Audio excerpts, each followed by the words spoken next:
support people have a huge role to play in the postpartum period. And lots of dads think that they can't really do much until our baby is, say walking or talking or more interactive, but that's simply untrue.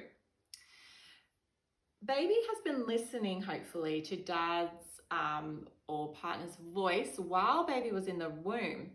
So when he or she is born and hears that voice again, that's really familiar and calming to your baby.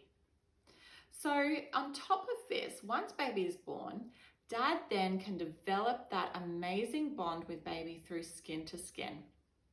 And this can be done as early as baby being a few hours old. And what this early skin to skin does is it teaches your baby that dad is also a place of comfort. So mum is obviously a place of comfort because that's what's absolutely familiar to baby. Baby's been inside of mum's tummy from, the moment of conception. But dad's having this early skin to skin with baby is very, very powerful for the connection long term.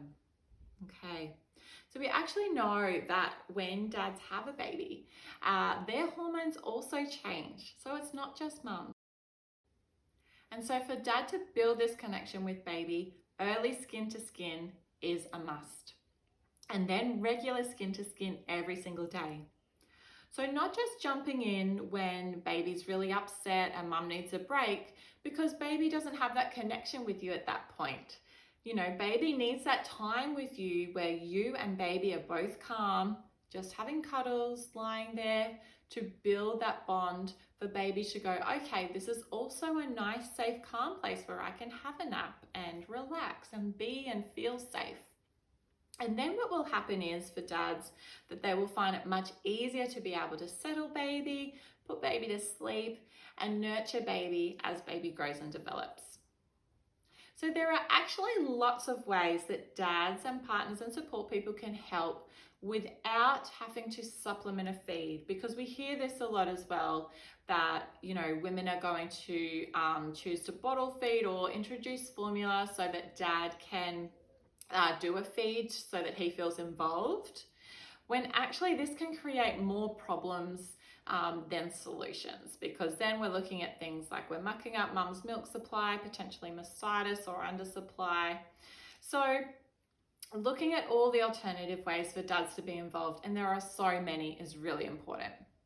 So obviously, as we just spoke about, skin to skin with baby is number one. The other things that dads can do is a nice bath time with baby when baby's old enough. So we don't bath baby in those really early days, because it's important that they have all of the natural bacteria and flora and things on them, and they also lose heat really quickly.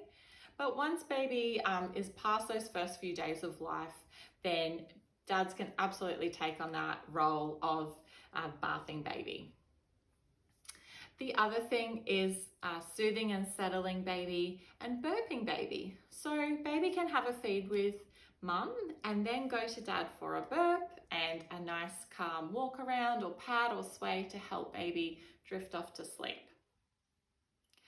Other things that dads can do, obviously nappies is a big one, but also looking after things around the house. So groceries and housework, putting on a load of washing, making sure that there's food and snacks in the cupboard, all really, really important. Water for mum, because what we know is that when mums are nourished and well looked after and drinking lots of water and eating really good food, that they're going to be able to nurture and look after baby better. They're not going to have issues with supply or health issues or decreased risk of mental health issues. So they're going to be able to have the energy and the right frame of mind to really give all that they can to baby.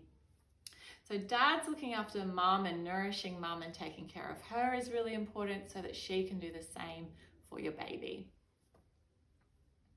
And what I will say is that this can be a really big transition for dads and partners as well, okay? So if you are struggling, if you're not coping yourself, please reach out and get help. Women are really good at chatting, talking to their friends or, loved one about their feelings.